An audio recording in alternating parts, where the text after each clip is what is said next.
Buenas tardes, bienvenidos a la presentación del poemario Y en el aire los adioses, de Ángel Álvaro Martín del Burgo. Soy Alicia Ares, la editora de Cuadernos del Laberinto.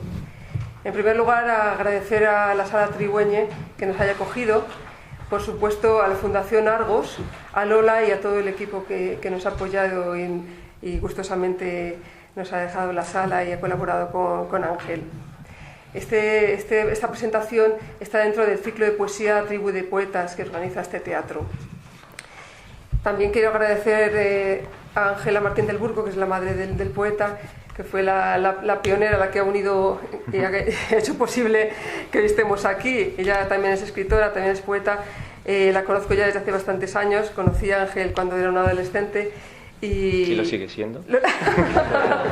Un brillante adolescente, ya un brillante joven.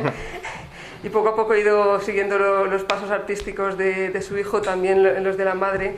Hace poco también acaba de publicar otro libro, han sacado Madre e Hija, un poemario prácticamente al mismo tiempo, que presentaremos dentro de poco. Ángel, como sabéis, es una persona muy brillante. Aparte de ser poeta, se dedica también a la filosofía y a la música. Respecto a la música, tiene muchísimos galardones. Ha tocado, por ejemplo, en el Auditorio Nacional, en los teatros del Canal, en el Auditorio Ciudad de León. Ha sido solista con orquestas como la Joven Orquesta Leonesa o la Sinfónica de Amaniel, y tiene bastantes galardones. Entre ellos destacaremos, por ejemplo, el del premio al concurso de talento de la Fundación Catarina Busca, el concurso nacional de jóvenes pianistas Ciudad de Albacete o el premio de honor de Amaniel. Como he dicho antes, también es estudiante de filosofía y ha obtenido el primer premio en la Olimpiada Filosófica de la Comunidad de Madrid. Es decir, nos encontramos a una persona que no hay que perder de vista, porque con solamente 21 años ya ha conseguido lo que muchos no conseguiremos nunca. Él es una persona de talento, un hombre brillante, y para mí tenerle en la editorial ha sido algo muy bonito, no solamente por el libro que presentamos hoy, sino por el trato y la amistad que está forjándose entre nosotros. Cada día que hablo más con él y le conozco más, es más agradable su trato. Hay libros que se leen simplemente y libros que te ocupan, que pasan a formar parte de tu sensibilidad. Este es el caso de este que presentamos, de En el aire los adioses, el primer libro de poemas de Ángel Álvaro Martín del Burgo, que tengo el placer de editar. Esto significa el morboso placer de ser una de las primeras privilegiadas que lo leyó, lo que supone que inmediatamente se levanta un resorte de admiración por el autor.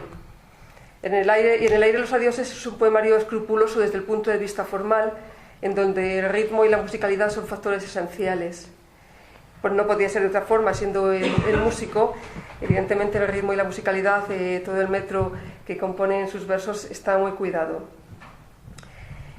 Además, en este libro nos encontramos dentro de un sistema de pensamiento donde la dignidad del ser humano, su cultura y su trascendencia invaden al lector desde sus inicios. No es de extrañar que el primer libro se abra con un poema que lleva una cita que dice: navegar es necesario, pero vivir no, que compone parte de la arenga de Pompeyo a sus marinos.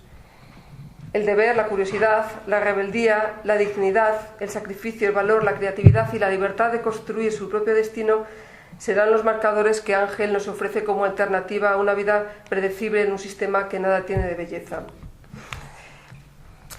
Nos acompaña en la mesa Ernesto Uría, que es, además de ser amigo del poeta, es también poeta. Joven poeta. Otro joven poeta, brillante poeta, que acaba justo de terminar. Dentro de muy poco va a salir su nuevo libro que se llama Cuatro tintas del aire, que también he tenido el placer de editar, pero él anteriormente había publicado Brincando en el paladar, Caricia y cruz, y además multitud de libros técnicos y colaboraciones en antologías y revistas. Repito, él es muy amigo del poeta, por eso es la persona idónea para hacer la presentación sobre él. Ernesto es de Donostia, nació en el 56, pero ha vivido en bastantes ciudades. Él mismo se define como un transeúnte deslumbrado por el tiempo y el espacio, por las personas y propuestas artísticas. Está enamorado del talento, y miren qué bonito, y enamorado de la inocencia, de miradas y rincones que consigue entrever o recordar, de las palabras y de la música, las de las almas, la celestial y aún la del azar. Es economista, es terapeuta, aprendiz de actor, afiliado a la ONCE desde el 86, donde ha desempeñado diversas tareas técnicas y directivas. Hoy tenemos a Félix, que va a ser sus ojos y su voz durante esta presentación. Les dejo con la voz de Ernesto. Muchas gracias.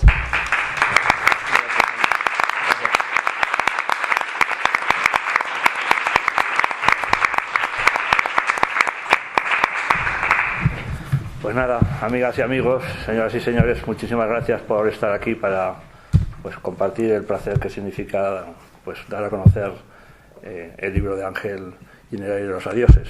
La verdad es que sí, efectivamente yo me declaro amigo de Ángel y es por ello por lo que estoy en esta mesa, vamos, porque si no, no veo muchos más méritos, pero en cualquier caso estoy encantado de compartir este momento con Ángel, con Alicia, que también es editora mía, pues gracias a la voluntad y a la generosidad de Ángel, y bueno, y hacerlo en esta sala que para mí, esta sala y la Fundación Argos, que no sé ya si es mi segunda o quizás mi primera casa, pero bueno, quiero decir que, pero desde luego es mi casa y aquí me siento estupendamente. Envío un recuerdo muy cariñoso a Irina, que hoy no está con nosotros, vamos, en mis folios está, y nada, he escrito unos folios, no sé si me pasa un poco, para hablar un poco del libro de Ángel, y como el libro de Ángel habla de casi todo, pues lo que es importante, pues yo también he intentado seguir esa estela que nos deja Ángel. Va a leer mi texto Félix Cabrero, que es un gran amigo, él es músico, es dulzainero, y toca también la bandurria, todos los instrumentos de cuerda, y con su mujer fundó hace ya muchos años un grupo folclórico, Calderón de Abarca, en el barrio de Barajas, que ha tenido una proyección nacional e internacional que yo en algún momento he compartido, ¿no?, en Italia, por ejemplo. Y nada más, como petición del oyente que soy, pues pedirle a Ángel, seguro que lo va a hacer, que toque la melodía de Berger, ¿no?, la Moues, que realmente es una delicia y que además yo creo que... Puede que la haya, pero no porque yo le haya pagado antes para que la pida, entonces yo me haga sorprendido y la toque. Estaba preparada. Estaba preparada porque en los ensayos ha tocado un poco algunas notas, ¿no? Pero realmente es una melodía que yo creo que, aparte que nos embriaga, es decir, que describe muy bien el mundo un poco etéreo del aire donde gravita y se mueve nuestro artista y amigo Ángel. Gracias, Félix, cuando quieras.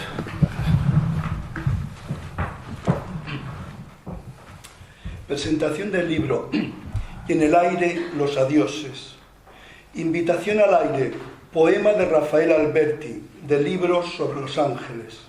No podía ser de ningún otro. Te invito, sombra, al aire, a la verdad del aire, aire, sombra que nunca sales de tu cueva y al mundo no devolviste el silbo que al nacer te dio el aire, sombra sin luz, sombra de la verdad del aire, aire. Y en este aire, donde el arte es y habita, donde la temporalidad se disuelve o se difumina aún más, también los adioses. Y en el aire, los adioses, nos propone Ángel como título de su libro y como rasgo de su contenido, que lo es a la vez, el último verso, rara avis, de un poema homónimo. Un poemario, les anticipo, bello, denso, hondo, implosivo, que recorre espacio, tiempo, emociones, con gravedad y serenidad, todo ello envuelto en una pátina de reflexión filosófica y velados o desvelados ecos testimoniales, acaso bajo máscaras diversas, en ocasiones también confesionales. Un paseo sosegado por el ancho y calmo río Leteo, río del olvido de la vida pasada para quienes bebían de sus aguas, o su contrario, el río Nemósine, que concedía la omnisciencia, tal vez alguno de los de Babilonia, quizá ese don apacible, trasunto de sí mismo, porque como ya nos advierte con la cita que precede al primer poema, palabras atribuidas a Pompeyo, navegar es necesario, pero vivir no. Un compendio de miradas y perspectivas desde la razón ardiente que preconizaba Apollinaire, muy poco frecuente incluso en autores mucho más, llamémosles, avezados. Ángel es poeta, Creo que más allá de palabras y versos, oficia como tal en los lances de la vida, así que no es de extrañar que también escriba poemas y ahora publique con el nombre de Álvaro Martín del Burgo sus apellidos, aquellos poemas que han sobrevivido a la distancia y desapego que conlleva la deriva hacia una nueva empresa. Y nuestro autor, como bien saben los que le conocen, no para de pergeñar y llevar a cabo proyectos de toda índole en sus diversas esferas de actividad. Poesía recogida y publicada en este libro, repleto de belleza, hecho de belleza y editado con el amor, cuidado y esmero que Alicia procura en los libros que edita en su sello Cuadernos del Laberinto. Así es, y yo puedo afirmarlo. Quien lo probó, lo sabe. Autor de una poesía elegante, refinada, verdadera, que no sabe de afrentas ni desplantes, ni de silencios ominosos, ni de mentiras piadosas, ni de engaños ni autoengaños, que discurre por el mundo y su mundo, donde conviven en paz y bien apretujaditos el pasado que repicará 1001 veces, el futuro que nos alcanza y abraza con cada latido imperceptible o estruendoso de tantos seres como serán o han sido. Tal este primer libro habrá otros, imagino, y de no menor enjundia, mientras tenga que ser. Ese ser perplejo ante la nada, esforzado en un intenso e inútil combate, o tal vez no del todo. El todo y la nada que testimoniaba Pepe Hierro, y a su poema les remito, si así les parece. Poeta, y como tal poeta, además, y como vocación primera, como pasión principal, si es que en el mundo del arte que apenas rozo y entreveo, hubiera grados como en los termómetros o en las logias masónicas, toca el piano. Casi todos los presentes tenemos el placer y la oportunidad de escucharle a menudo, la última vez aquí mismo en esta sala, hace justamente 2 semanas. Compone con el arrebato y la aparente facilidad que exhibe cuando interpreta, habla, nos explica y convence. Artista con mayúsculas, a solas y ante el público, en el genuino y pleno sentido de esta palabra, que abandone enseguida por hallarse tan devaluada, si no menoscabada. Habitante atento, activo, inquieto, generoso y prolífico de un universo, no sé si paralelo, perpendicular o transversal al que nos contiene a la mayoría de nosotros, el mundo del arte donde ha elegido vivir. Bueno, si es que el arte no lo ha elegido a él, que tal parecería, y le ha investido con sus mejores galas y dignidades para que nuestro autor se recree y juegue, experimente, se revista, disfrace o desnude a gusto y disfrute y nos haga disfrutar. Y no solo. Un universo que en puridad está al alcance de todos y de cada uno, pero que requiere de los aspirantes que pretenden instalarse en sus lindes una toma de conciencia y consciencia que lleva aparejada la decisión de renunciar a una existencia cómoda y discreta tan al uso para establecerse en el aire. Y renunciar, lo escribí con parecida edad a la de Ángel y aún hoy lo recuerdo, es amar, si amar es algo todavía. Referiré, no para que Ángel lo escuche, lo sabe, lo es, la reflexión que hacía Rainer María Rilke, la tercera de sus cartas a un joven poeta, que estoy casi seguro a no poco de ustedes le remitirá a su propia y personal experiencia. Solo el amor puede captar las obras de arte y retenerlas. Solo él puede tener razón frente a ellas. Deje siempre la razón a usted mismo y su sentir. Dejar cumplirse toda impresión y todo germen de un sentir totalmente en sí, en lo oscuro, en lo indecible, en lo inconsciente y lo inaccesible a todo entendimiento y a aguardar con honda humildad y paciencia la hora del descenso de una nueva claridad. Esto es lo único que se llama vivir como artista en la comprensión como en la creación. No hay medida en el tiempo, no sirve 1 año y 10 no son nada. Ser artista quiere decir no calcular ni contar, madurar como el árbol que no apremia su savia y se hierve confiado en las tormentas de primavera, sin miedo a que detrás pudiera no venir el verano. pero viene solo para los pacientes que están ahí como si tuvieran por delante la eternidad, de tan despreocupadamente tranquilos y abiertos. Yo lo aprendo diariamente, lo aprendo bajo dolores a los que estoy agradecido. La paciencia lo es todo. Joven poeta, que no estoy seguro sea el caso de Ángel, pese a sus pocos años, que parece haber apurado todas las mañanas del mundo y bastante de sus noches, entre ellas algunas de las más oscuras o feroces, que de otro modo este aventurado oficio de poeta resultaría baldío y yermo, y a la vista está, valga el término, no es el caso. Así, Ángel, criatura del aire, un aire invisible como también lo es la música, la voz o el silencio, el tiempo y la eternidad. Casi todo lo que importa o debiera importarnos, no lo vemos. Y a este propósito, una pequeña digresión para abordar después algunas vertientes del libro. En eso de escribir y difundir, demórate demorándote, aconsejaba Gonzalo Rojas. Ritmo es oficio y sosiego, y eso lo supo Cervantes como nadie. ¿Prisa para qué?, añadía. Y yo me aplico, modestísimo y leal aprendiz. Toda recomendación tiene sus excepciones, y por suerte para nosotros, Ángel lo es, una excepción en sí y en lo que afronta. Para las personas ciegas, todo es invisible, lo esencial y lo accidental, lo inasible y lo palpable. Ser ciego en la tierra es un engorro y causa de continuas complicaciones y extravíos, y aunque no toque hoy, eso de que el amor es ciego, de que el amor sea ciego. En fin, si acaso recupero los 3 últimos versos del soneto 57 de los 100 sonetos de amor de Neruda para tomar aire, un poco del aire limpio y libre que comparte y nos regale Ángel para seguir mal que bien adelante en este hermoso acto y en la no menos apasionante vida y destino.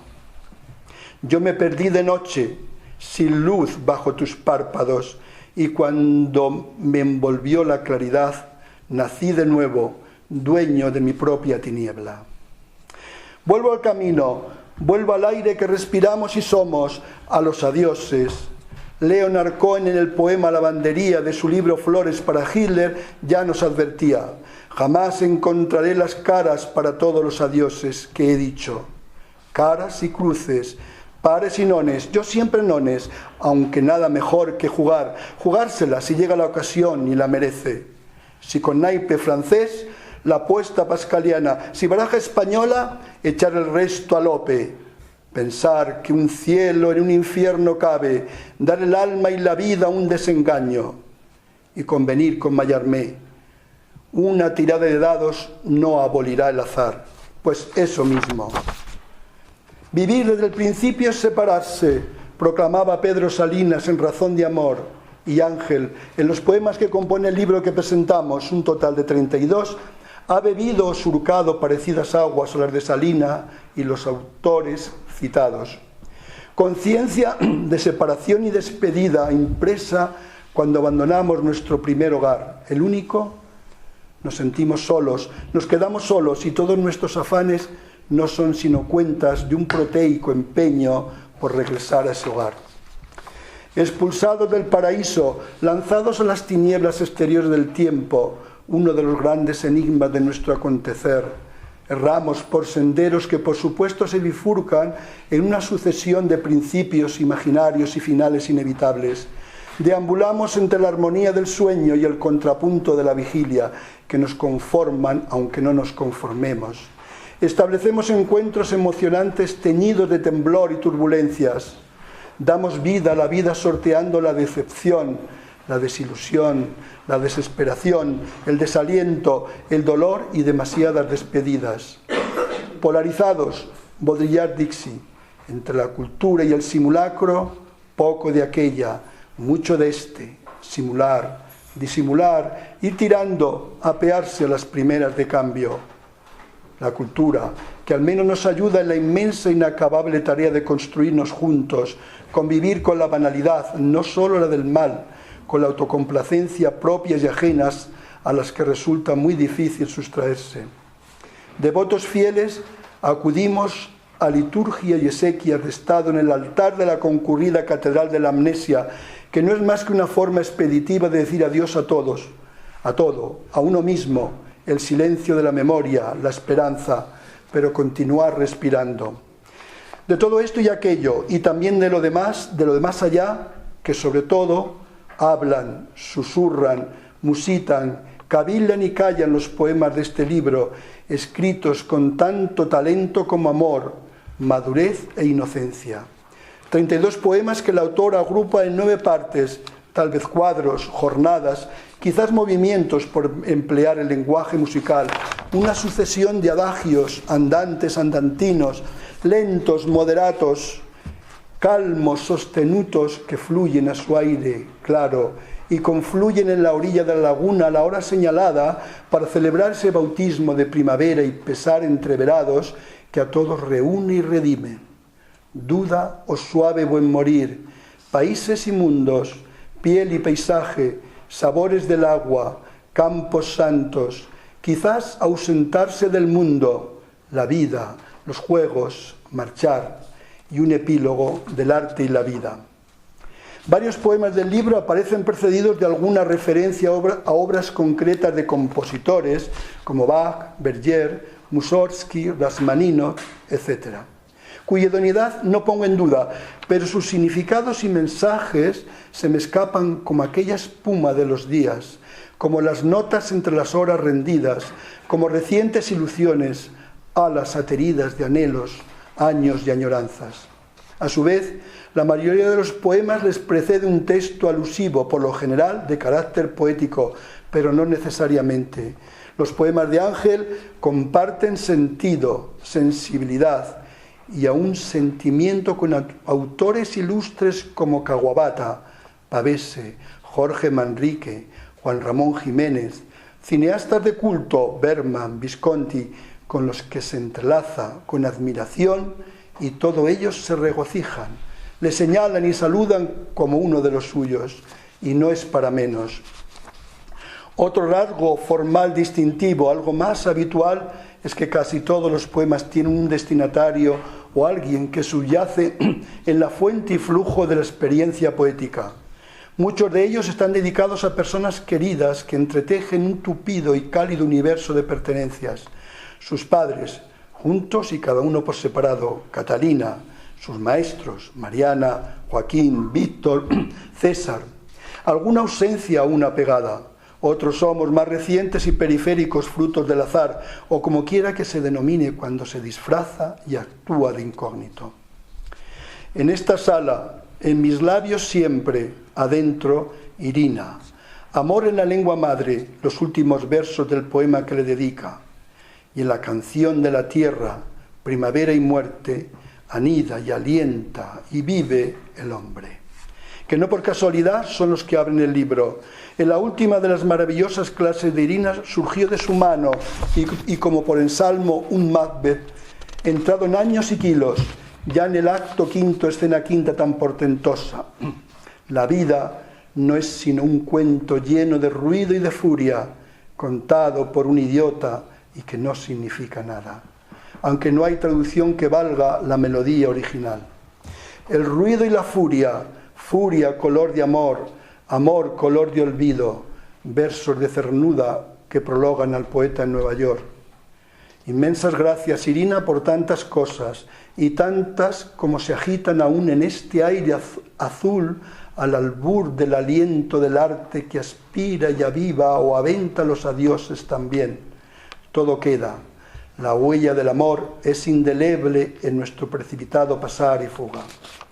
A quien esto escribe, del todo indigno de merecer dedicatoria, con buen criterio le ha colocado en la quinta estancia, más o menos, donde vive y espera, la caricia de la forastera del pelo coloreado por la luz refleja de rayos crepusculares en el campo santo, donde la ausencia guarda abedul, acacia, arce, en compañía del autor, de visita, trasunto del Dante, por ejemplo, y del muy querido amigo Mahler, sin alma que le acompañe, en el paseo entre brumas, allí donde todo surge y desvanece. Termino, o lo intento al menos, con unas pocas y pobres palabras.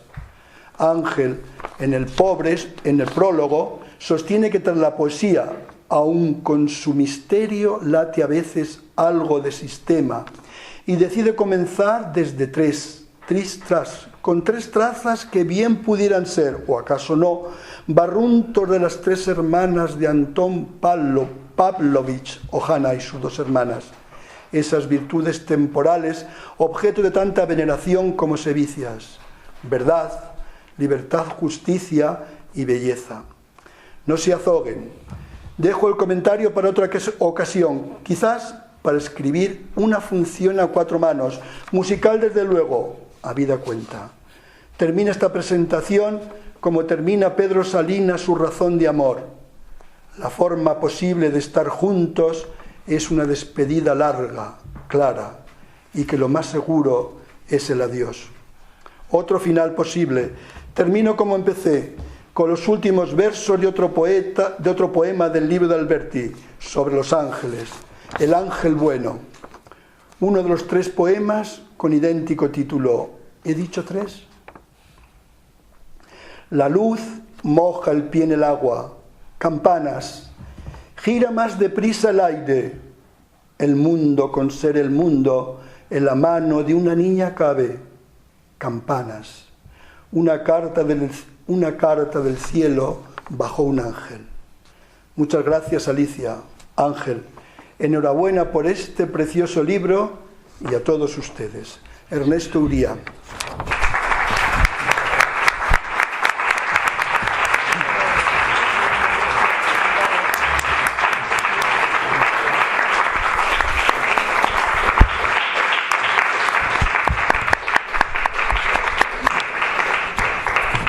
Bueno, pues muchísimas gracias, que es lo principal que tengo que decir hoy. Muchísimas gracias a vosotros por haber hablado, a Alicia y a Ernesto por estas palabras que, vaya, me han emocionado mucho y me abruman un poco. Muchísimas gracias al Teatro Tribuey y a Tribu por Poetas por acogernos ahora y tantas veces y por acogernos tanto. Y, por supuesto, muchísimas gracias a cada uno de vosotros por estar aquí esta tarde y por acompañarnos en este día tan especial. Ahora parece que me toca a mí decir algo, porque como parece que me ha tocado ser el culpable de todo esto y de haber organizado este tinglado y haceros venir, pues por lo menos tengo que intentar dar cuenta un poquito del libro. También es verdad que puedo ampararme en la benevolencia de que al fin y al cabo pues no es más que un primer libro. Entonces, bueno, mira el desastre que ha escrito. Ah, bueno, pero es un primer libro, ya aprenderá, ¿no? Esto, claro, es un recurso al que no me puedo ceñir después. Ah, es que es el 27º libro, ya aprenderá, no, ya tendrá tiempo. No, eso no funciona. Y tampoco consecutivamente no. Ah, por cuarto libro consecutivo publica un primer libro. No, hombre, eso tampoco funciona. Entonces es cierto que, bueno, que voy a intentar dar cuenta del libro, pero si no, pues me amparo al comodín de que es el primer libro. También es verdad que es un poco simpático publicar por primera vez y titular el libro y en el aire los adioses, ¿no? O sea, nada más llegar ya me estoy despidiendo. Que por otra parte parece ser, me dicen algunos amigos, que es una cosa que hago a menudo, que yo estoy hablando, una conversación tal y de pronto digo, bueno, adiós, como el conejo de Alicia y me voy. Y de hecho una vez recuerdo, unos amigos habíamos ido al Teatro Real, a la ópera, porque para jóvenes pues había unos ahora sigue habiendo descuentos, pero ya no como antes se podía ir por 3 euros incluso. Y entonces en una ocasión había una ópera que a mí me gustaba mucho, la música, es una ópera barroca que se interpretaba muy poco y tal, y que de hecho me costó conseguir grabación, entonces yo fui incluso por segunda vez, y la segunda vez fui con un grupo de amigos, como éramos bastantes pues tuvimos un palco para nosotros solos, además regalado de precio, insisto, y en el segundo acto, pues según la protagonista se desangraba en escena, os imagináis, ¿verdad? La orquesta con sus ornamentaciones barrocas, frenéticas y tal, el coro entrando en escena, yo sin más me levanté, hice un saludo a mis amigos, dije adiós muy flojito para no molestar a los del palco de al lado, porque adiós es una cosa que siempre se dice muy flojito, y cogí y bajé los palcos del teatro escaleras abajo. Sin más, la ópera me estaba encantando y yo dije adiós. Bueno, es verdad que sí, pero es que a lo mejor, en verdad, eso de estar siempre ya despidiéndose, eso de vivir ya siempre en despedida, eso de ser alguien que por esencia se encuentra siempre ya en despedida, es lo que mienta la condición esencial del hombre en cuanto hombre, que lo que hace al hombre ser hombre es precisamente eso de estar siempre marchándose. Y en el aire los adioses son evidentemente cosa del hombre, no son cosa ni del pájaro que no sabe que se muere, ni son cosa de la mesa, ni del piano, ni de la silla. Bueno, a no ser que la silla sea de Ikea, que como amenaza a romperse, pues está siempre diciendo adiós, adiós. Pero por lo demás los adioses son del hombre. ¿Y el aire del hombre qué es? El aire es la respiración. El aire es el oxígeno, es la vida. Cada soplo, cada inspiración es un adiós. Y además un adiós definitivo, que no vuelve. Un pequeño adiós, pero un adiós definitivo. Me estoy acordando ahora de Botticelli, cuando pinta su mejor cuadro, que es la primavera o el jardín de Venus, ¿verdad?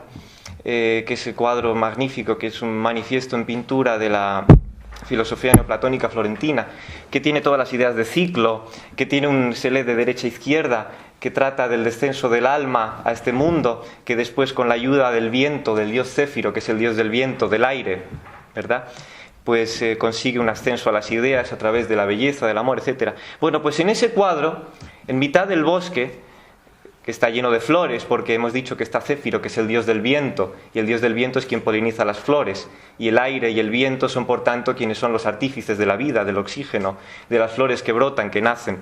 Pues en ese cuadro, Botticelli tiene una sutileza. En el centro pinta 2 pulmones humanos, perfectos, con su forma, con sus ramificaciones en las hojas, como bronquios, etcétera, etcétera. Por 2 cuestiones. Primero, porque, pues, hombre renacentista como era, se dedicaba también a la medicina, etcétera, y en su época pues había la polémica sobre si era legítimo o no diseccionar cadáveres humanos para conocer la anatomía y el estudio médico. Pero también los pinta porque los pulmones son la representación del aire, y si hay un personaje clave en el cuadro es el primero de todos, Céfiro.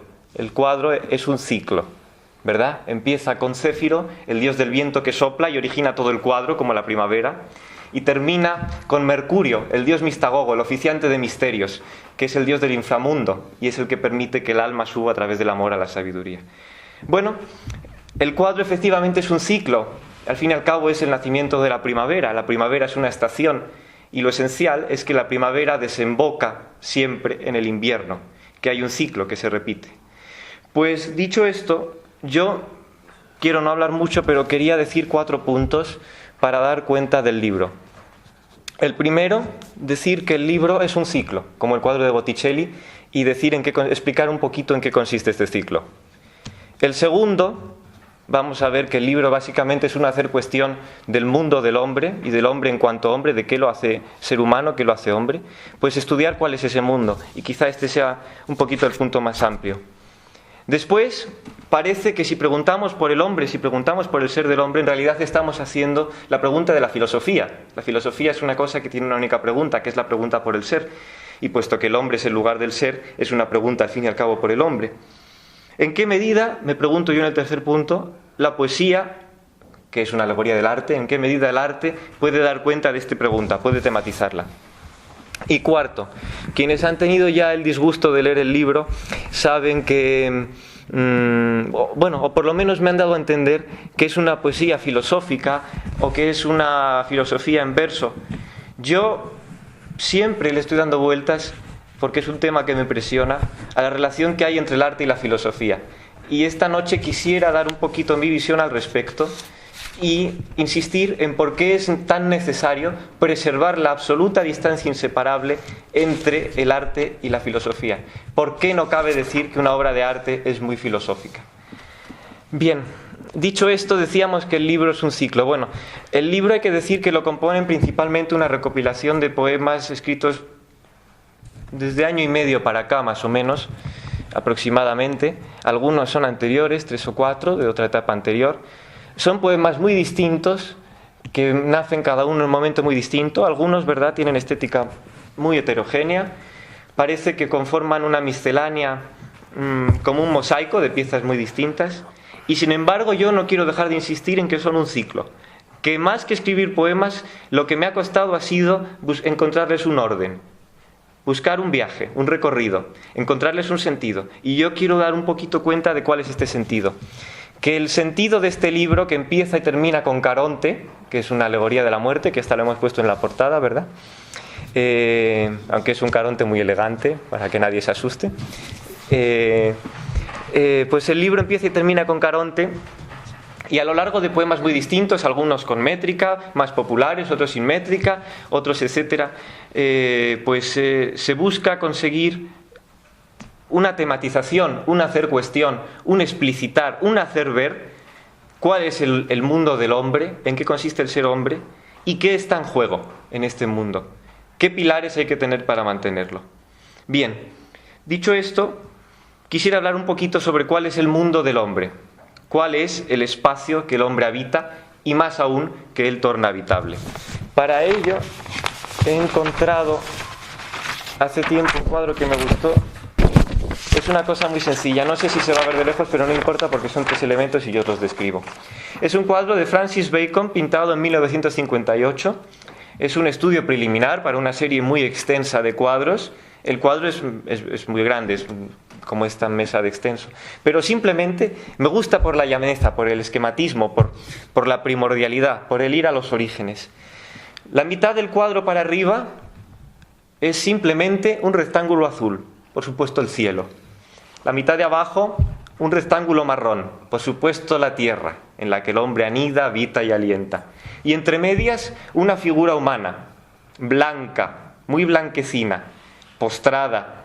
No le vemos ni el rostro, de rodillas, etc. No sabemos decir si es hombre o mujer, no sabemos decir nada. Simplemente 3 elementos, el azul, el marrón y una mancha blanca que insinúa un cuerpo humano. Lo que a mí más me llama la atención del ser humano es qué es el ser humano que un pintor con una mancha blanca sabe insinuarlo. Un cuadro de verdadera llaneza, de una verdad primordial, originaria. El cuadro se titula Figure in a Room, figura en una habitación. Pero es que room en inglés significa mucho más que en español. En inglés decimos, ¿is it there any free room? ¿Hay algún espacio libre? Room quiere decir más allá que habitación, espacio. Y por supuesto, aquí, figura in a room, es figura en un espacio, en el mundo, en el espacio que el hombre torna habitable. Y ese espacio se abre entre 2 dimensiones, entre el cielo y la tierra. Ese espacio es un entre el cielo y la tierra. Hay una apertura en la que el hombre se instala. El hombre, dice Heidegger, es ser en el mundo. Y todo esto es una dimensión verdaderamente profunda y que hay que tematizar en ella. Y el hombre, vemos, nos lo dice Bacon, es ante todo un cuerpo desnudo. En el lienzo tan grande, es una pena que la copia sea tan pequeña, ni la voy a mostrar más porque es una lástima. En el lienzo de Bacon, el hombre nos sorprende por todo el componente escultórico, el volumen, una mancha gigante de blanco, rebosante, con volumen, con rugosidades, que parece casi que es un cuerpo de verdad, que parece casi que respira, porque está inmerso de aire entre el cielo y la tierra. Es la dimensión biológica, la dimensión escultórica del hombre, la dimensión de un hombre enfrentado a la corporalidad, de un hombre con cuerpo vivo sintiente y sobre todo con cuerpo que muere, porque si hay algo que le da la vida y por tanto la muerte al hombre, o al revés, la muerte y por tanto la vida al hombre, eso es el cuerpo. El hombre, dice Heidegger de nuevo, es ser para la muerte, y esto, insisto, ser en el mundo y ser para la muerte es lo que lo hace hombre.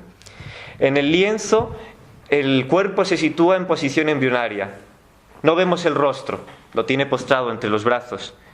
Es el hombre en toda su primordialidad. No tiene ni rostro, no sabemos quién es. Está por hacerse. No es ni hombre ni mujer, no sabemos decir si es hombre o mujer. Está en todo su poder ser. El hombre es una tarea, un proyecto. El hombre por hacerse, el hombre que se asume a sí mismo como proyecto y que debe comprometerse con ese proyecto, que tiene que ser libre, pero esa libertad es la libertad de estar comprometido con lo que asume, con el proyecto que asume. El hombre como tarea, pero el hombre en toda su libertad, hasta desnudo entre el cielo y la tierra. Es verdad que muchas veces tenemos la condición humana y las circunstancias que nos condicionan, pero la libertad consiste en un continuo saber sobreponerse a ellas, en un continuo reinterpretarlas, en un continuo darles sentido. En alguno de los poemas se dice algo así como: la libertad es cosa inmensa y bella, libre es quien escoge su camino, pero no pregunta dónde va. Libre es quien va hacia las montañas que nos reciban, y les da un sentido al interpretarlas. Es verdad, tenemos las circunstancias, etcétera, pero la libertad es un saber sobreponerse a ellas y saber vivir a pesar de todo. El hombre como puro proyecto, y el hombre entre el azul y el marrón, es decir, la vida es un juego de claroscuro, con luces y con tintas, con luces y con sombras, con dolores, con alegrías, con la risa, el dolor, el amor y la muerte.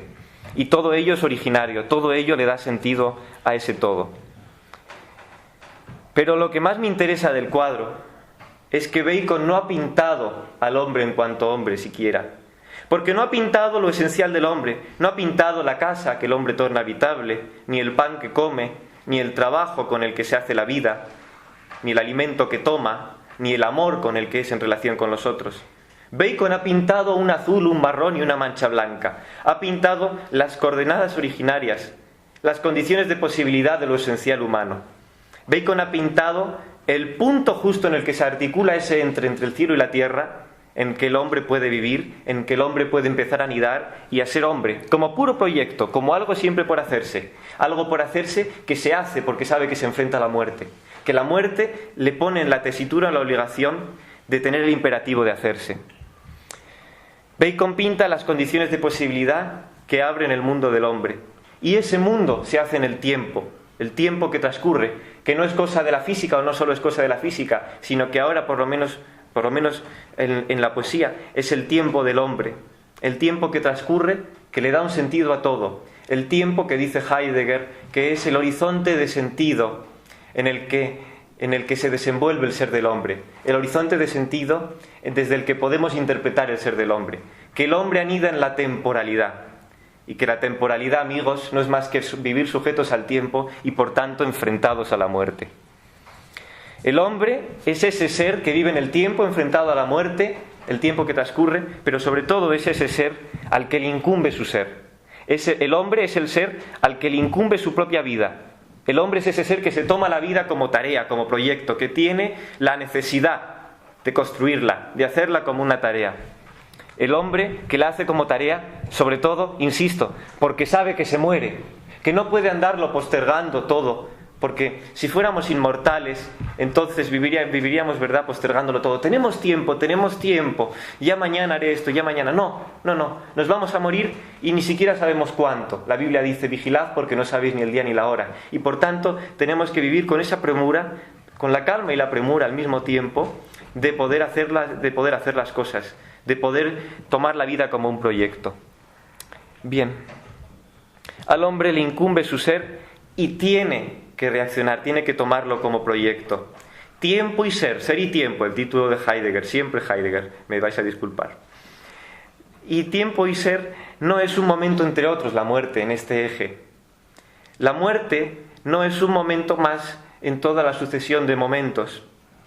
Vivimos enfrentados a la muerte y eso es una bendición, porque al fin y al cabo, insisto, si fuéramos eternos no haríamos nada y no habría vida.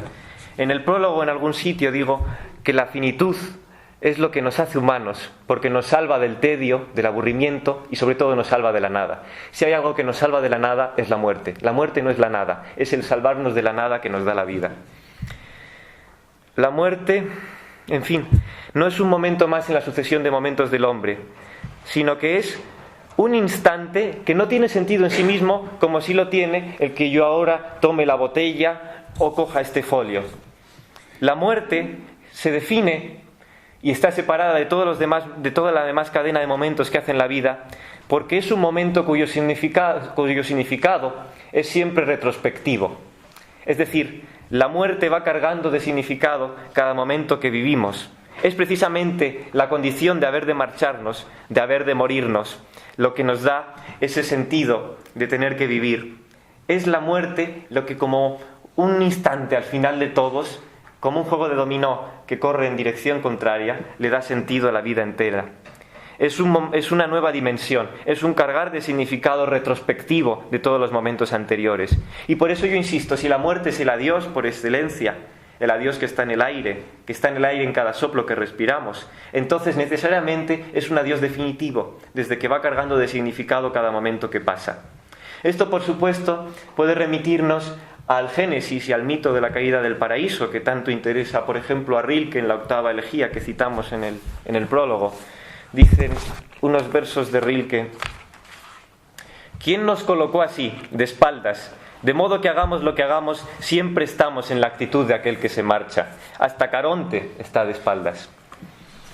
Bien, el mito de la caída del paraíso es verdaderamente muy hermoso. Rilke es muy escéptico. Bueno, es que era poeta, hay que perdonárselo. Hay que perdonarles a veces a los poetas decir imbecilidades de poeta, aunque sean imbecilidades geniales, por supuesto, y las más hermosas que se han escrito. Pero la belleza es peligrosa y no hay que olvidarlo. Rilke escribe con mucha nostalgia de la caída del paraíso, lamenta haber tomado el fruto del árbol de la ciencia del bien y del mal, lamenta saber que vamos a morir, etc. No, yo me remito a otro texto, si queréis, al texto de Kant, que también trata de la caída del paraíso, que es ese texto que se titula, pues no recuerdo exactamente, conjetura probable sobre un inicio de la humanidad o de la historia de la humanidad, algo así.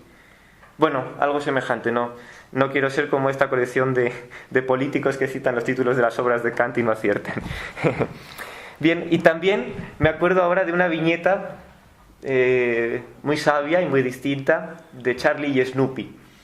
Una viñeta muy famosa, ya veis que distinto, ¿verdad? A Rilke, desde luego, pero una viñeta muy esclarecedora. Yo creo que no he leído nada más esclarecedor en toda mi vida. Para empezar, Charlie y Snoopy están de espaldas al mar. Y dice Charlie: ¡ay, Snoopy! Es que un día nos vamos a morir, Y Snoopy dice: ¡ay, sí, Charlie! Pero los demás días no. Entonces, eso es lo esencial, que un día nos vamos a morir, pero los demás días no, y que ese día que nos vamos a morir efectivamente es tan importante, y a Charlie le preocupa con todo su sentido, porque es el que carga de sentido a todos los días que no nos vamos a morir. Es el día que precisamente por diferenciar, por diáresis, que diría Platón, permite saber que los demás días no nos vamos a morir. Por supuesto, el tema del tener que marcharse, de la condición humana, el ciclo que veíamos en Botticelli, las estaciones, la primavera que se repiten y que viene el invierno pero después vuelve la primavera, las generaciones de los hombres que se siguen, las edades del hombre, todo eso de alguna manera es la historia del arte. Yo siempre he pensado que donde más bellamente está escrito es en la tragedia de Edipo, la de Sófocles, bueno, cualquier otra versión, pero el mito de Edipo. Lo que pasa es que después, como ha venido Sigmund Freud, que estaba siempre fumando con esos puros que le despistaban, pues pensamos que Edipo trata de otras cosas, pero en absoluto. Edipo es alguien, bueno, que por una profecía, su padre es rey, lo ha expulsado de la ciudad siendo niño. Edipo no sabe quién es, ha vivido entre campesinos y vuelve a su ciudad. Y en el camino, por coincidencia, se encuentra con su padre, el rey. Ninguno de los dos sabe quién es el otro. Se lo encuentra de camino en un cruce de caminos. Ojo, un cruce de caminos donde chocan el padre y el hijo. Y ahí el padre es matado por el hijo sin saberlo. Es decir, que no puede haber obstáculos, que hay una sucesión de las generaciones. El hijo matando al padre, o el padre necesariamente siendo matado por el hijo, pero de manera involuntaria, de manera inconsciente, sobre todo sin saber que es el padre. Las generaciones que se suceden precisamente en un cruce de caminos. Después, por supuesto, Edipo se casa con su madre, pero aunque esto sea una cosa mítica y es una metáfora, no tiene absolutamente nada de incestuoso. Sí, es una metáfora, pero no lo tiene. La madre, ¿quién es? Es la hacedora de vida, la hacedora de hombres. Son las generaciones de nuevo que siguen. Es quien da a luz las generaciones que vienen. Primero, una generación que ha pasado, el padre, y después las generaciones futuras simbolizadas en la madre. Pero hay más. Viene la maldición y la esfinge. Y Edipo es coronado rey porque vence la pregunta de la esfinge, porque no en vano ese que ha matado a su padre y que se acuesta con su madre es el único que sabe la pregunta del monstruo, de la esfinge, del león alado. ¿Y cuál es la pregunta de la esfinge? Es que no podía ser otra. ¿Cuál es el animal que primero anda a 4 patas, después a 2 y luego a 3? Es decir, con un bastón. Primero gatea, luego a 2 y luego a 3. El hombre. Hasta en la pregunta de la esfinge están las edades del hombre y la necesidad de venir y tener que marcharse. Pero sin ninguna tristeza, sin ninguna nostalgia, que nos perdone Rilke, sino todo lo contrario, con Kant, llenos de júbilo, pletáricos, que nos tenemos que marchar, pero nos marchamos porque hemos venido. ¿Y por qué hemos venido y por qué hemos estado en un mundo que es habitable, hacer jornada en un mundo, en un espacio que tornamos habitable por un tiempo? El hombre que vive en un mundo y que vive en ese mundo con los otros, porque si somos es en el otro, con el otro, a través del otro. El amor es la cosa más humana, porque el amor es ser en el otro, es a través del hombre, es explorar la apertura y el límite que hacen al hombre. Somos con los otros. Y somos con los otros, la prueba está, la naturaleza nos lo ha ordenado, desde que tenemos lenguaje. El lenguaje, el logos, porque el hombre, sobre todo, ser con logos, el hombre es animal racional, es decir, animal con logos, animal que se muere. Y el pájaro no es animal que se muere porque no sabe que se muere, el hombre sí, y precisamente lo sabe porque tiene logos. Bien, tenemos lenguaje, pero el lenguaje no es solo comunicación, no es solo estar con el otro. Hölderlin escribe: mucho ha experimentado el hombre y a muchos dioses ha nombrado desde que somos un diálogo y podemos atestiguar los unos con los otros. Somos un diálogo. Martínez Marzoa, el principal genio que hay ahora mismo en la filosofía en España, es el privilegiado que ha amueblado tantos cocos, ha titulado una de sus obras maestras Ser y Diálogo. Y ese I es una equivalencia. El ser es un diálogo. Todo esto que dice Platón en sus diálogos, que hay que estar siempre releyendo, que los diálogos de Platón sorprenden porque los leemos fascinados y nunca se dice nada, es un transcurso de cosas que se van sucediendo, nunca se llega a nada. Sócrates pregunta qué es la virtud y deja a sus interlocutores sin palabras, termina recurriendo al mito. Sí, pero lo esencial es que Platón ha desplegado toda esta maquinaria teatral que es el diálogo para dar cuenta de lo que quiere tematizar, que es el ser, la vida del hombre, eso que no puede ser dicho. Que en el fracaso continuo de las preguntas de Sócrates que no encuentran respuesta, en todo ese mecanismo complejísimo que es el diálogo, que tiene un tiempo cronológico, un tiempo ontológico, un tiempo de la acción, etcétera, un tiempo que a veces remite a otros diálogos, etcétera. En toda esa maquinaria complejísima en la que los personajes de pronto aparecen y se van, se sienten de repente insatisfechos y se marchan, como en la vida, o se quedan y vienen de pronto, o se quedan sorprendidos sin palabras, toda esa maquinaria complejísima es lo que hace comparecer el ser del hombre. Somos un diálogo. Y es que, si hemos dicho que al hombre es ese ser que le incumbe su ser, el hombre es ese ser al que le va su ser, es verdad que al hombre precisamente es ese animal al que le más le incumbe es el atestiguar de su propio ser, el lenguaje que nos hace. Y por supuesto no solo lenguaje verbal. La música, la pintura, un gesto, un mirar, una mirada a la naturaleza, todo eso son también lenguajes. El lenguaje verbal, por supuesto. El mundo acontece, el mundo principalmente es un acontecer, y este acontecer tiene lugar, acontece, a través del lenguaje. Que en el decir de las cosas es donde están las cosas, que en el dar nombre a las cosas es donde están las cosas. Y las que no tienen nombre, por ejemplo, las que el arte enuncia, esas se desvelan o tienen lugar en ese tomar presencia, en ese aparecer o comparecer, parecer con, que es a través del lenguaje. El hombre es ese ser al que le va su ser en el lenguaje. Bien, y este lenguaje, por supuesto, se articula siempre necesariamente en el mismo sitio en que el hombre, entre el cielo y la tierra, entre el arriba y el abajo, el cielo y el infierno, una moral, lo que está bien y lo que está mal. Son los dos mundos de Platón, de nuevo, que no son dos mundos, son dos planos, porque hay un único mundo desde el que pensamos todo lo demás. La frase de Paul Eluard, por supuesto, hay otros mundos, pero están en este. Bien, desde este mundo creemos en otro, desde este mundo nos sumergimos en otros a través del arte, de la creencia, de la emoción, etc. El arriba y el abajo, el cielo y la tierra, o los dos planos que hacen al hombre, que lo parten en dos, que lo rasgan. El arriba, o la razón, eso que dice Aristóteles, que es lo más divino que hay en nosotros y a lo que debemos aferrarnos si queremos ser no animales y ni siquiera hombres, sino algo más que hombres. Porque nuestra tarea como hombres, que empieza como proyecto, consiste en ser siempre algo más que hombres, en querer ascender, este continuo ascenso, esta continua voluntad de superación, este superhombre que busca Nietzsche, que está anclado en la tierra, en este mundo, pero que busca ese ascenso, que busca esa voluntad de querer subir, ese aferrarse a la razón para ello, a lo racional que hay en nosotros.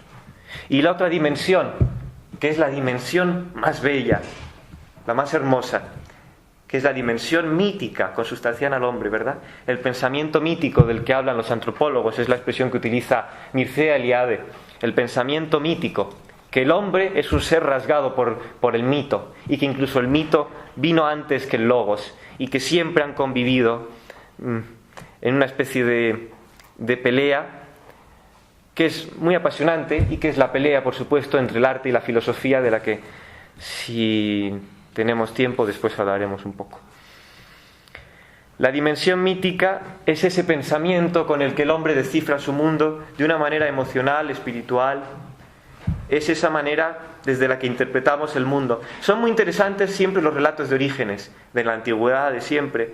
Cuando vemos, por ejemplo, que los órficos en los relatos de Orígenes hablan en las leyendas sobre la noche, porque los órficos vivían en bosques sin luz, y nosotros no conocemos esa oscuridad en el bosque, con una luna que asoma, y todos esos misterios que pueden asomar. O los relatos de los pueblos pesqueros, que tienen dioses marinos, en Grecia, Poseidón, etc. O los relatos tribales, que hacen como si fueran seres divinos, divinizan los elementos con los que conviven estos hombres en el paisaje. Pero desde luego el pensamiento mítico es consustancial al hombre, y mientras siga siendo hombre no va a desaparecer. Incluso en un mundo absolutamente degradado, nadificado, deshecho como el nuestro, hay pensamiento mítico. ¿Y dónde está ahora? Porque ya nadie reza al dios Sol, ni a la diosa Luna, ni a los dioses pesqueros. Bueno, al menos no sé, nadie que yo conozca. Quizá alguien en su sano juicio sí lo haga, no lo sé. Por supuesto, ahora el pensamiento mítico se dirige a otras cosas y a otras esferas mucho más temibles, más sutiles, que siguen interpretando el mundo. Sobre todo porque, de nuevo, no es cada hombre quien lo dirige, sino que son los sistemas. Por supuesto, el pensamiento mítico ahora está dirigido por los sistemas políticos, todo este entresijo en el que vivimos de medios de comunicación, la manipulación a través de la lengua que el propio poder va forjando, las expresiones que forja. Hace 10 años nadie utilizaba la palabra emprendedor, por supuesto no con este sentido. Parece que además es una cosa buena. Un emprendedor es alguien que está sobreviviendo a una situación de catástrofe del mundo que vivimos, que es un capitalismo acelerado como una rueda de ratón que va cada vez más y más rápido, como una cosa salvaje, y que nadie para, y que además solucionamos con más y más capitalismo salvaje, ¿verdad?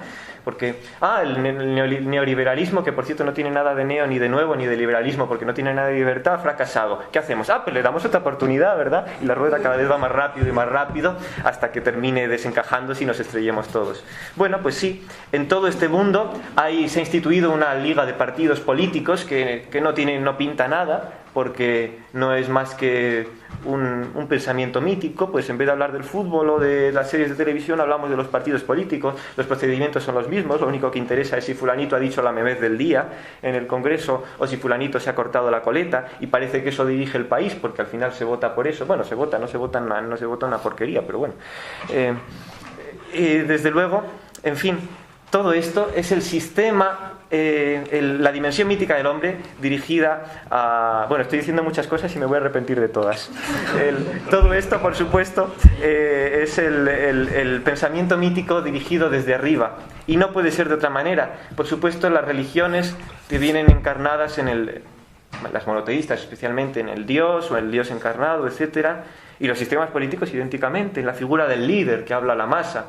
Esto es lo que han aprovechado pues todos los totalitarismos, comunismos, fascismos, etcétera, todos. Y ahora mismo es básicamente lo que hay, el captar a la masa, el aludir a la masa. Los partidos políticos son instituciones de captación de masas precisamente porque saben utilizar muy bien todo este despliegue que alude a la dimensión mítica del hombre. Hay que ser muy incondescendiente con todo esto, verdaderamente muy incondescendiente con toda esta ideología que anida a niveles insospechados. Ya digo, hasta en las palabras que usamos.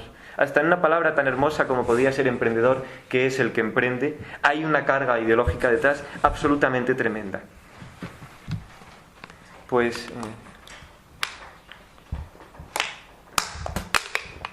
dicho todo esto, hemos hablado del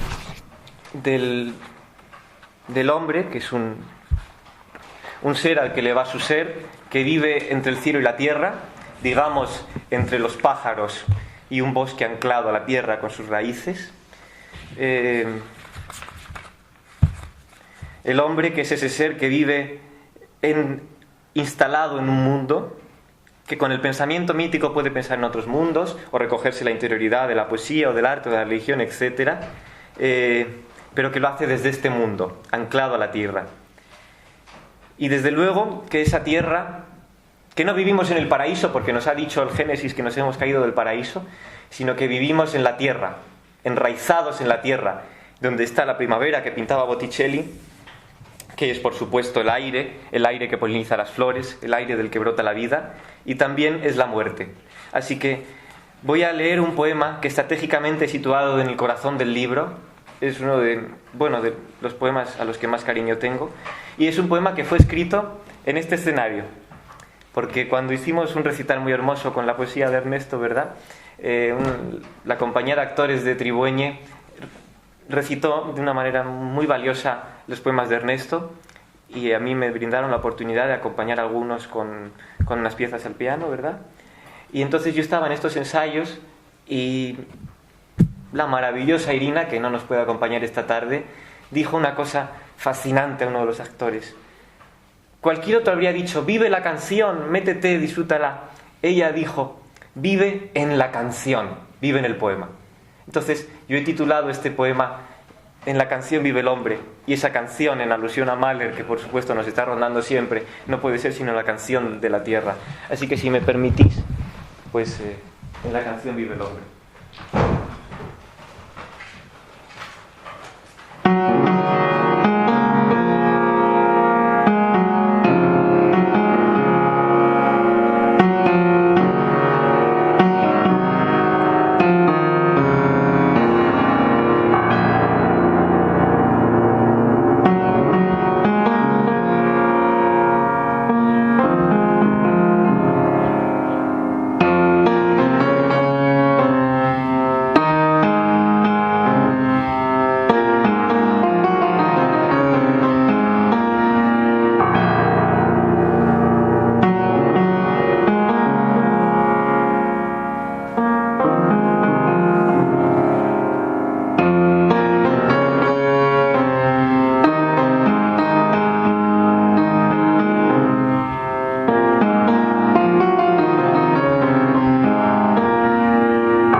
Bueno, muchas gracias. ¿Cómo vamos de tiempo? Uy, fatal, he perdido 20 años. Arriba y abajo. Y arriba, por supuesto, es la razón. La razón tiene 3 esferas, lo dicen los griegos. Verdad, belleza y justicia, los eternos temas de la filosofía. La verdad, que es la verdad del ser, que es la verdad que es igual para todos. La verdad ante la que nos enfrentamos y que no solo puede ser la verdad de la ciencia, del conocimiento, que también es la verdad originaria que hay en esa experiencia que es el arte, en la emoción, en la religión, en el estar con los otros, etc. La belleza, que es seductora y también es peligrosa. Y la justicia, que es la libertad, y que esa libertad está siempre en juego en esa lucha que hay entre razón y mito, que es consustancial al hombre.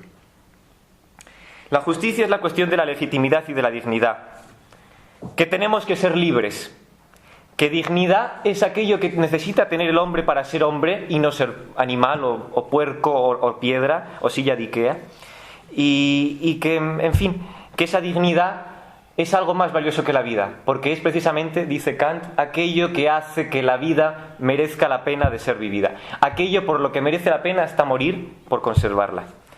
Y que esa dignidad nos hace ser críticos y ser incondescendientes. Que tenemos que pensar que lo únicamente que puede ser soberano es lo que es justo. Y lo justo es dar a cada cual lo que corresponde. Que lo justo es lo legítimo. Y si pensamos bien esto, no diremos cosas como que la soberanía reside en el pueblo, esas cosas. Primero, porque a la vista está que reside en todas partes menos en el pueblo, reside en los mercados, en los poderes fácticos, reside en las grandes corporaciones, etcétera, pero no en el pueblo. Y segundo, porque la soberanía no tiene que residir ni tan siquiera en el pueblo cuando éste se reúne en asamblea, porque la soberanía no puede ser la dictadura de las mayorías. La soberanía tiene que ser el imperio de lo que es legítimo y lo que es justo. Ahora, otra cosa bien distinta es que para buscar lo que es legítimo y lo que es justo haya que involucrar, como en un gigantesco diálogo platónico-socrático, a todo el pueblo, ¿no? Tenemos que pensar que vivimos tenemos que ser absolutamente incondescendientes a todos los niveles con el mundo en el que vivimos. Que mientras haya un único mendigo, la humanidad en su conjunto es un fracaso. Que vivimos en un mundo atroz. Y para ello están estos poemas en el libro, porque en el libro el arte no puede dejar de tener un cometido social, y yo no he podido dejar de incluir aquí poemas como Cuando París no exista, Cuando la tierra gime, que dan cuenta de este mundo que verdaderamente se deshace. Que vivimos en un mundo, como dice Aldous Huxley, que es una cárcel perfecta, porque no tiene barrotes, pero sin embargo se le ha dado al esclavo la facultad de no querer escapar, de no ser consciente de que está en una cárcel, mediante los sistemas de consumo, de entretenimiento, Hollywood, las grandes distracciones, el fútbol como una cosa de masas que reemplaza la política o la política convertida en fútbol, etcétera.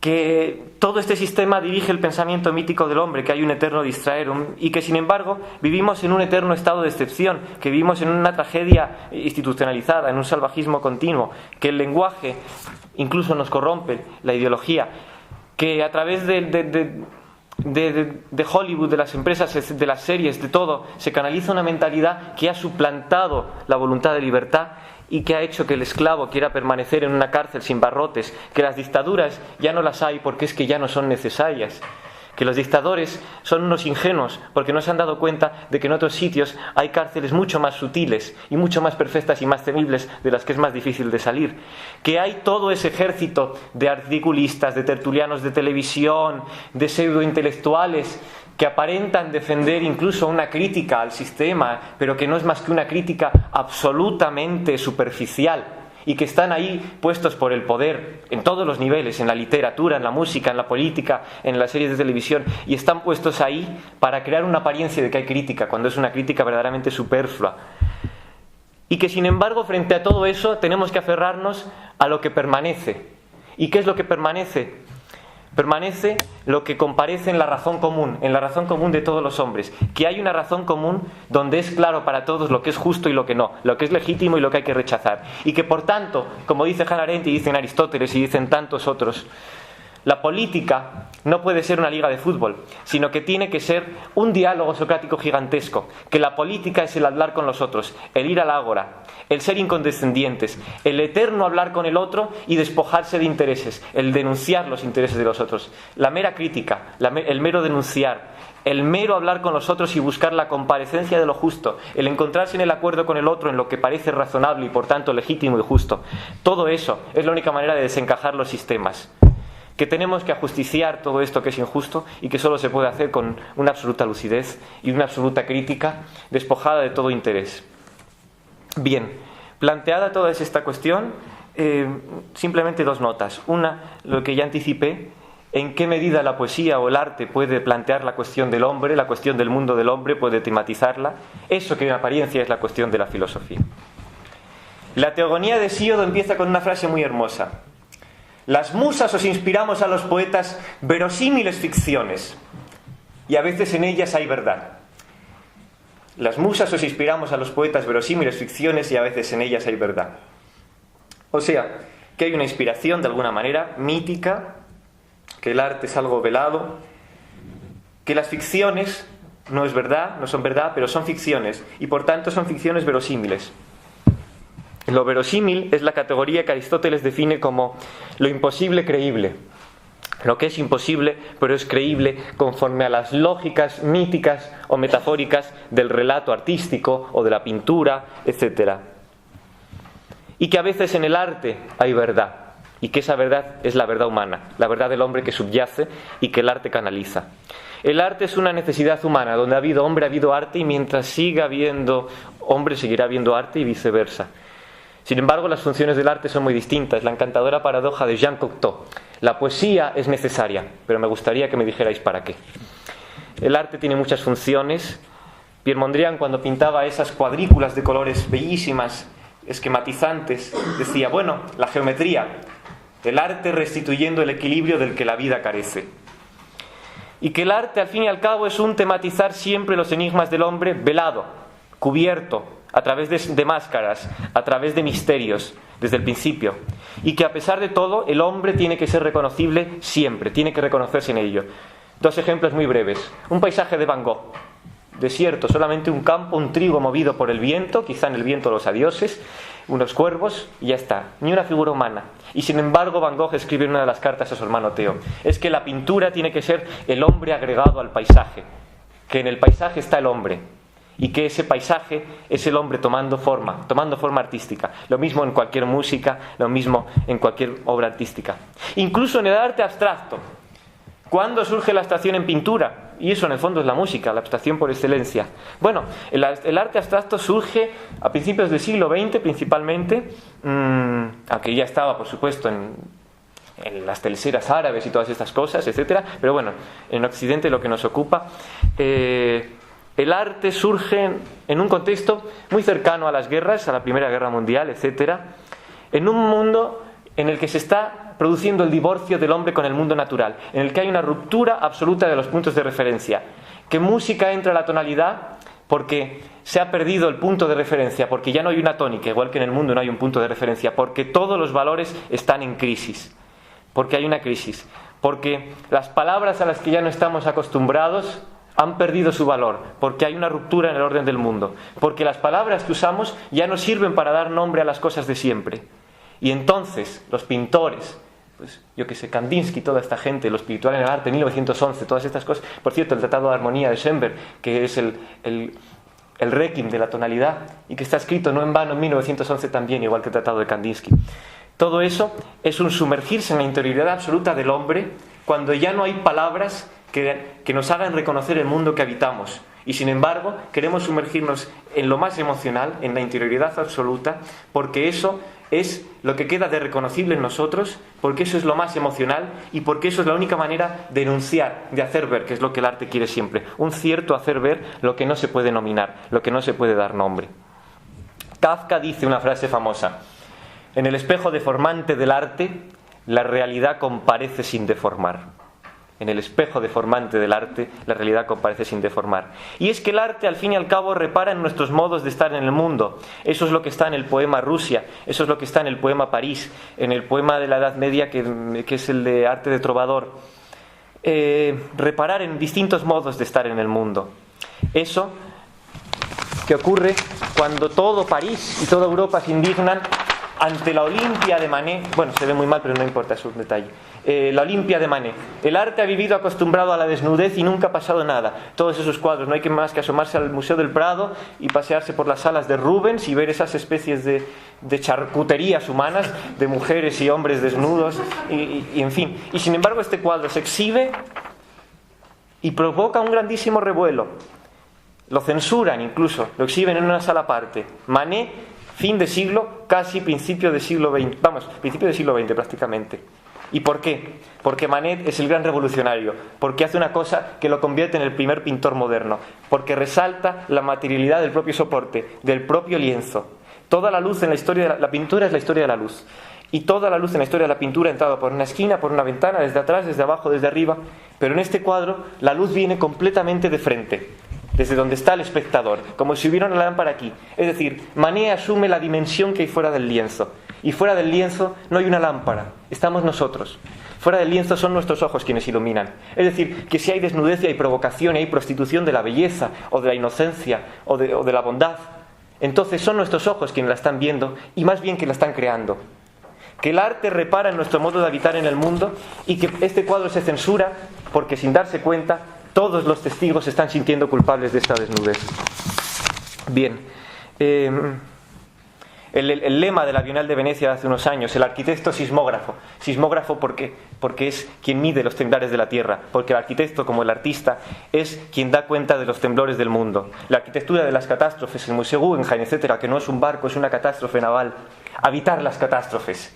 Eichmann, Frank Gehry, etcétera. Los arquitectos que buscan la arquitectura de la catástrofe, que habitamos las catástrofes de alguna manera, están diciendo.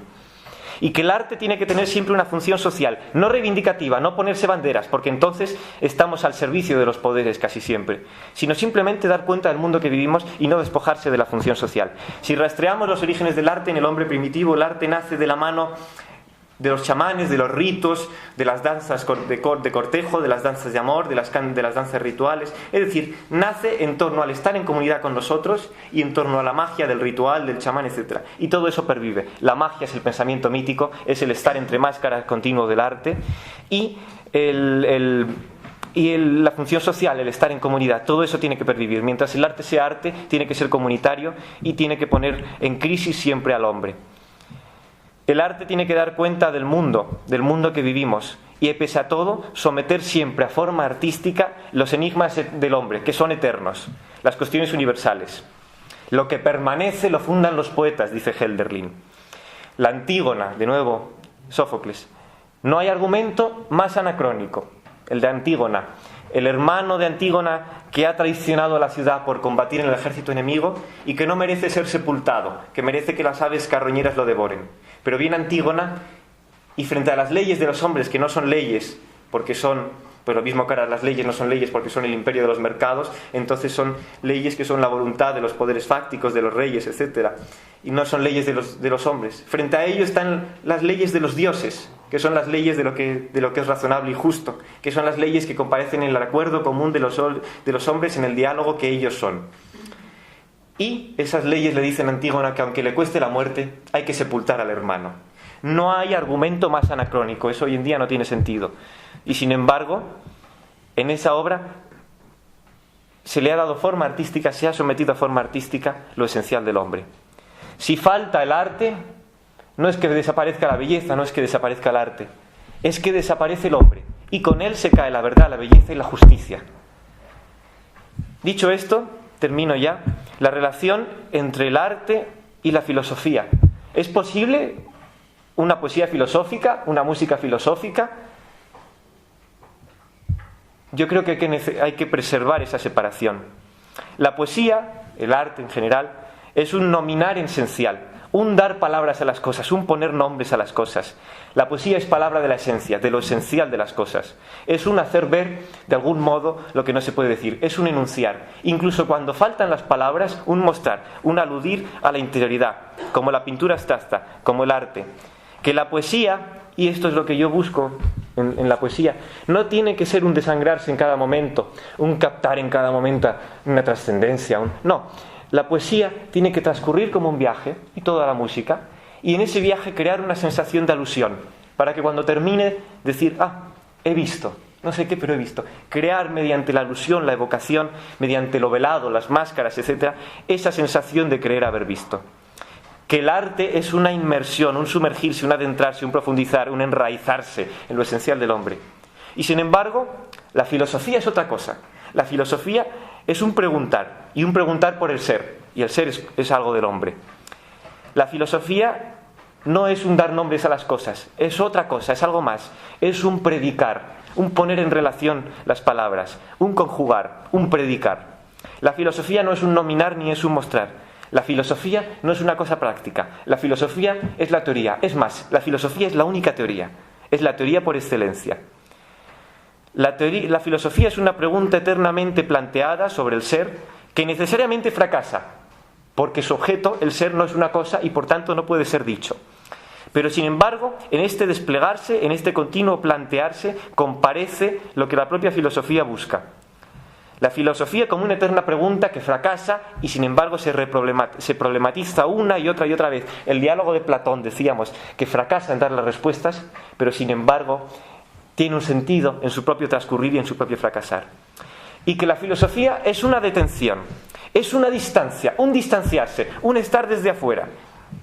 Que la de filosofía es un no plegarse a los intereses de nadie, ni de los mercados, ni de los intereses fácticos, ni de los poderes reales, ni del hombre siquiera que piensa. Que muchas veces la filosofía va contra el hombre. Gilles Deleuze decía, la filosofía sirve para entristecer, y una filosofía que no entristece es porque no es filosofía. No hay mayor manera de estar desinteresado, de no responder a interés alguno. La prueba, quiero decir, es que es una filosofía que entristece, si es auténtica. La filosofía, dice Platón, es un ejercitarse en el estar muerto, un distanciarse absolutamente del tiempo y de todas las perturbaciones humanas, un desde afuera.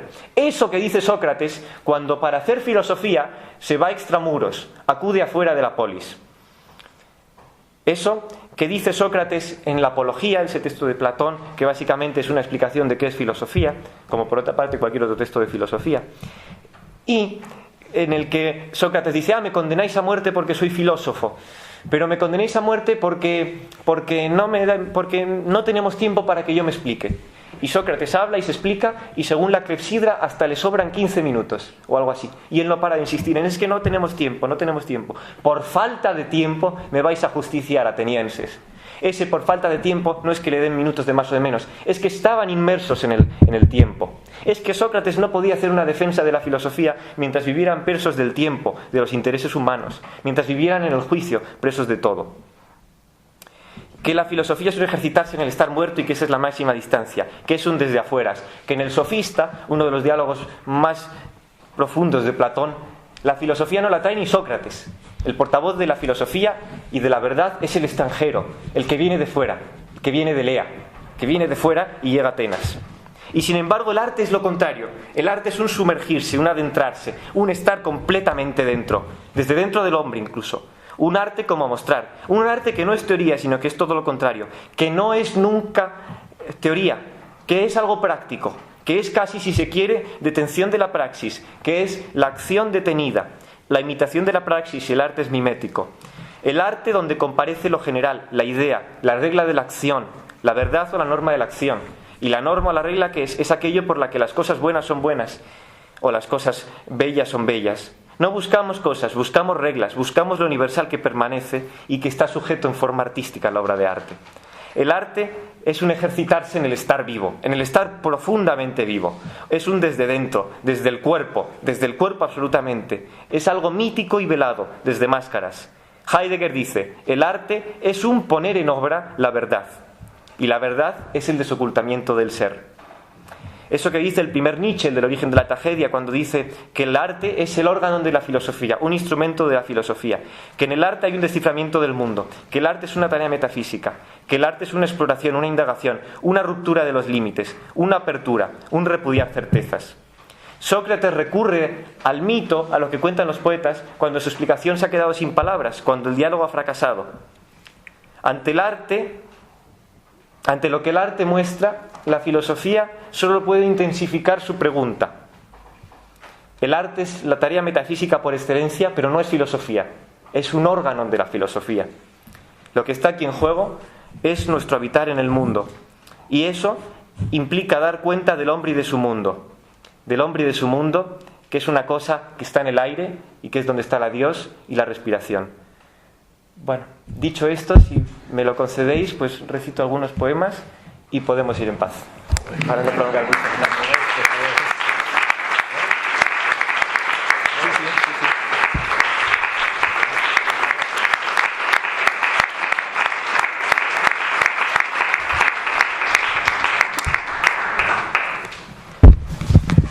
Bueno,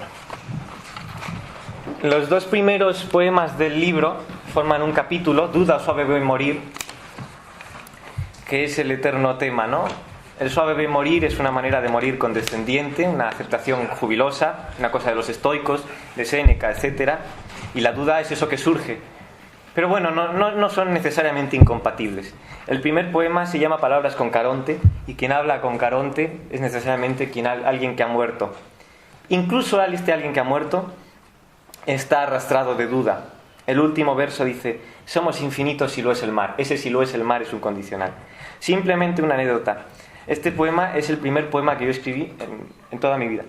Es un poema que escribí incluso estando en el instituto, y bueno, pues simplemente surgió y a mí se me ocurrió presentarlo al concurso del instituto de literatura, y fue una de las cosas que más me animó a seguir escribiendo mucho, porque el primer premio se lo dieron a un chico que hizo una especie de poema versión Toy Story de un robot que se quedaba sin pilas y luego pues su dueño le ponía otras pilas y entonces resucitaba, y además todo con rimas en ado y hada.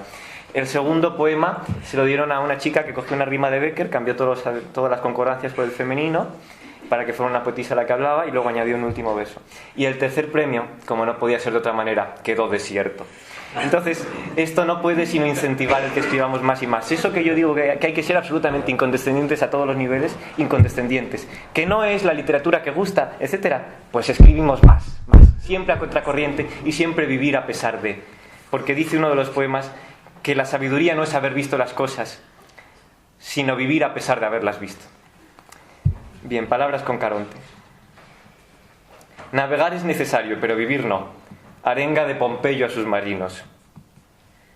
Hace mucho que ya no somos cuerpo, que olvidamos qué dulce sabe el vino, los placeres del lecho y lo prohibido, la invención de otras formas en el sueño. Hace mucho que escogimos vivir resguardados del mundo y de la vida. Descubrimos qué era eso del morir, partir a otras estancias escondidas. Nos deshicimos de la trova humana. Nada hiere, al fin son suaves las cosas. Aquí no es inhóspita la jornada. No hemos dejado nunca de viajar. Navegaremos mientras haya olas. Somos infinitos, si lo es el mar. El segundo poema, Canción a la muerte de Alfred de Schnittke, es el suave morir por excelencia.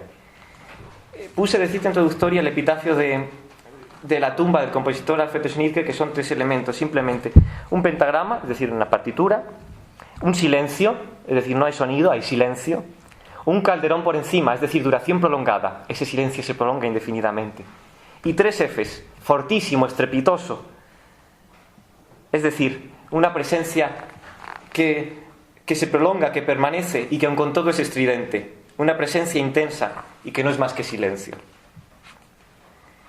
Quien ama los cementerios conoce bien lo que se es, y sólo aquel se entrega a la caricia de la tierra mojada y al silbido del viento entre las hojas, como un rastro que sana y adormece y encamina. La tumba de Alfred Schnittke, hermosa sabiduría, no es más que una roca empedrada a mitad de viaje, quizá una señal que habla a los que marchan, una piedra perdida en el camino, porque eso somos siempre, una piedra en el camino, un rastro, una huella, pero también un rumbo y un sentido. Hablemos, porque hablar es apacible y el decir a menudo contenta. Hablemos como Alfred Schnittke o como su tumba, como quien toda la vida ha hecho música y ha dibujado puertas y no teme ahora seguir sonando, ni teme al silencio. Hablemos, porque el habla es bella y apacienta. Y cantemos. Cantemos, por ejemplo, la tumba de Alfred Schnittke. Pero hay que decir entonces, y que la verdad sea dicha, que la muerte es un pájaro leve que apenas roza, vuela. Y la vida es una canción de viaje que pasa y atardece. Bien.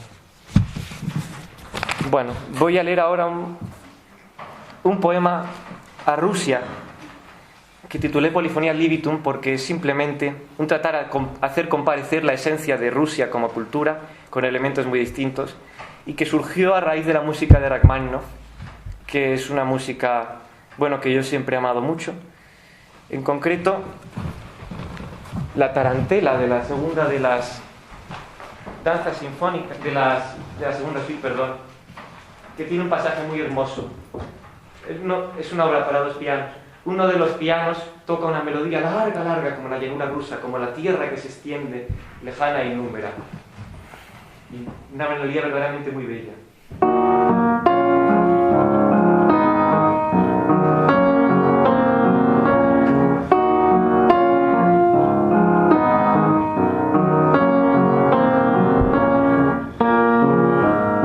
Y por encima, un cantor en la distancia. Un quejido, algo quejumbroso, casi como cante hondo, insistente, dolido, pero a la rusa, claro.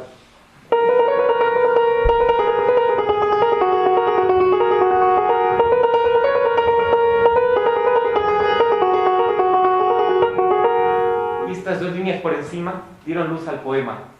También una melodía de las danzas sinfónicas, el primer movimiento, que es una música muy bella, muy hermosa, llena de campanas, de insinuaciones, de un tejido que transcurre como un paisaje interior.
Entonces se conoce la conmoción humana y el misterio expectante. La pena serena, el corazón noble y una tristeza desconsolada y salvaje. Dies irae.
Sacude la tierra.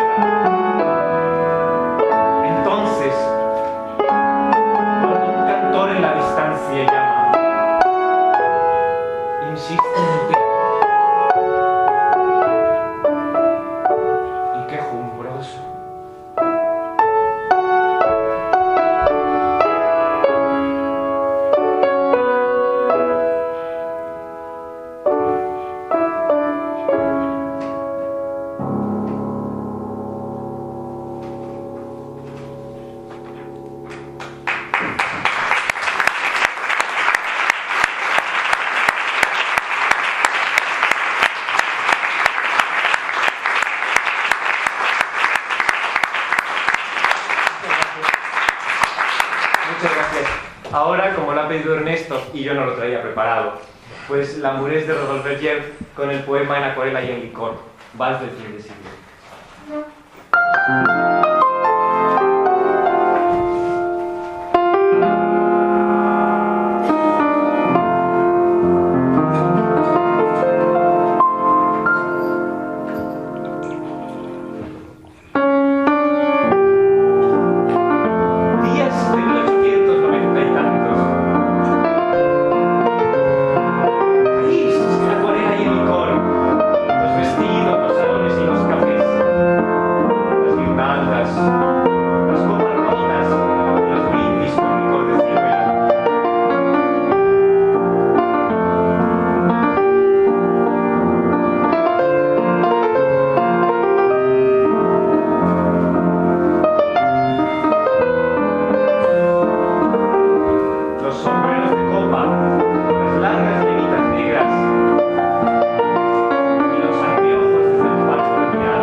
Las tertulias de poesía, pero también la palabra vacua, el diálogo frívolo, el rumor y el chisme amoroso. Bla, bla, bla.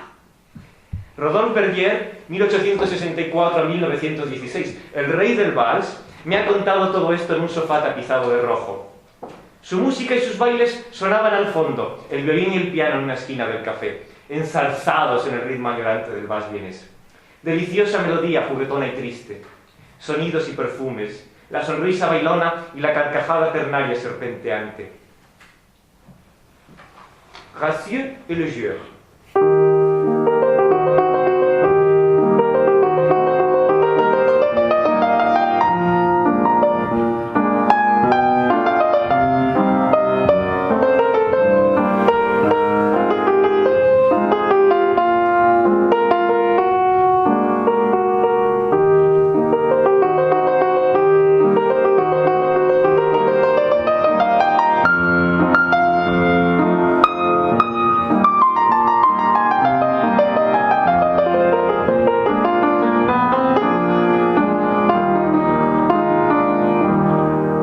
Verger, 1864-1916, me ha hablado de un siglo de la nostalgia, de unos años exquisitos de fachadas tristes y decorados hedonistas, la embriaguez de los días y el final de una época.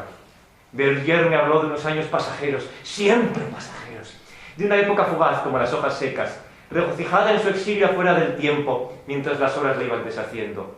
París, en acuarela y en licor, hermosa ciudad habituada a la costumbre del placer y a la embriaguez del vivir. París, capital del mundo y de la vida, feliz borrachera.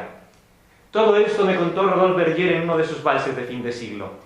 Sus compases guardan y acogen un resquicio de otra época que cantaba jubilosa la vida.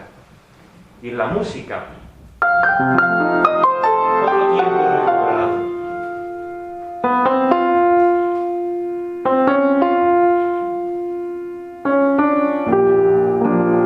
Verger me sopló al oído un aroma de alegría infinita en la nostalgia. Y mientras la música destilaba con añoranza la esencia del contento de vivir.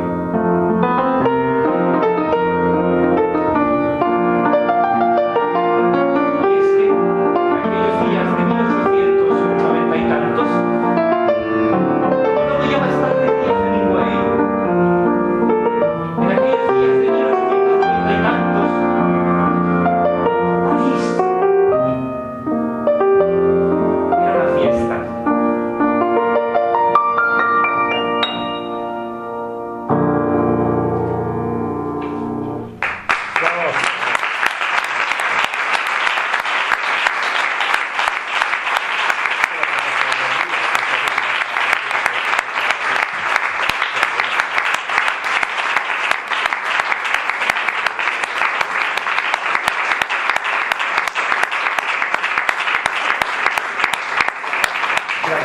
Un poema ahora medieval, como decíamos, con métrica y tal, para querer ser más popular, inspirado en una de las fiestas de los cuadros de una exposición de Mussorgsky, una historia, una danza con la muerte, vamos.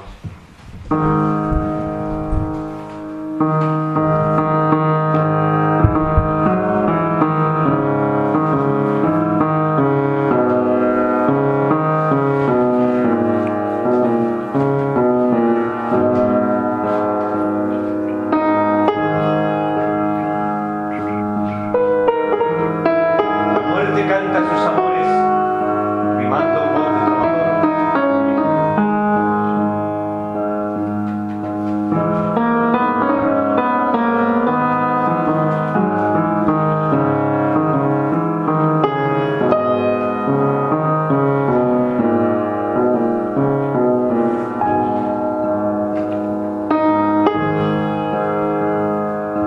La muerte ama los cuerpos jóvenes de formas suaves y ligeras.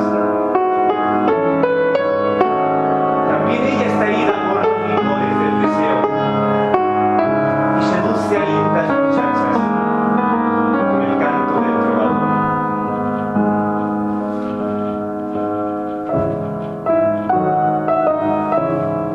Cuando la noche desfigura en sombras el viejo castillo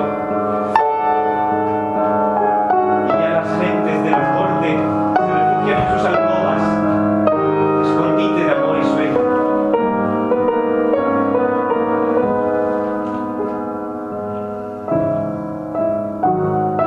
Cuando el padre de la doncella no vigila ya a su hija querida, entonces viene enmascarada.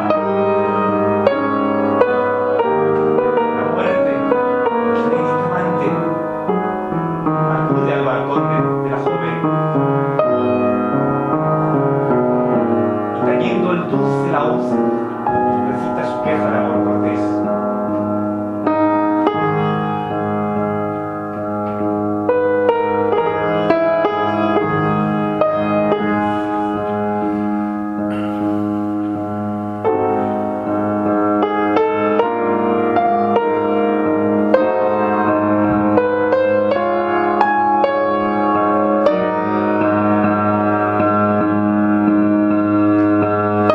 El son del trovador encanta a la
Terminamos ya con dos poemas muy cortos.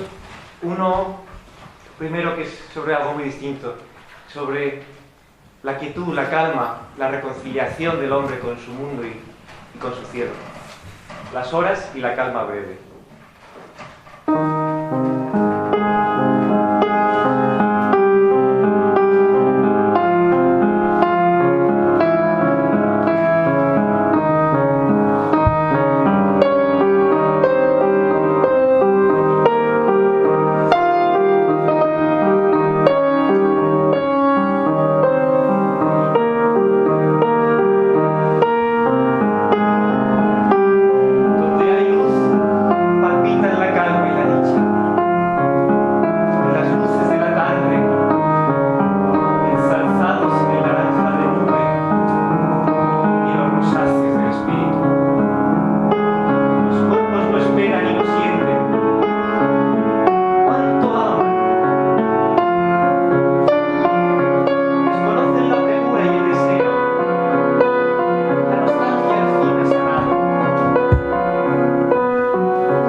Terminamos con el último poema del libro, un vals despedida.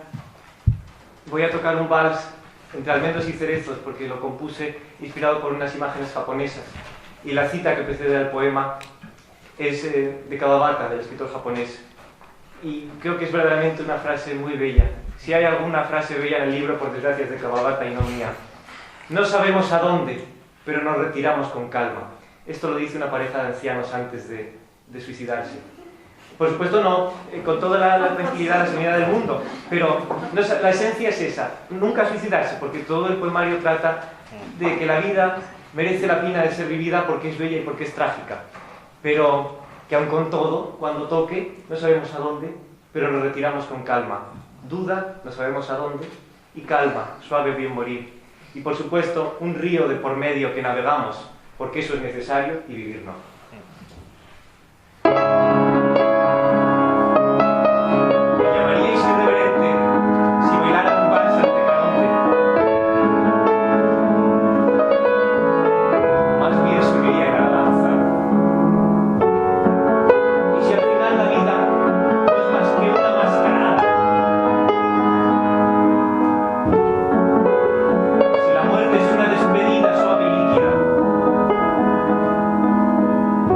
La resurrección no es más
Pues muchísimas gracias, y como Berger dice que nos esperan las solícitas bandejas con bebidas burbujeantes y refrescos glaseados con azúcar y esas cosas, pues tenemos un cóctel arriba esperando ahora y todas esas cosas. Muchas gracias por estar aquí.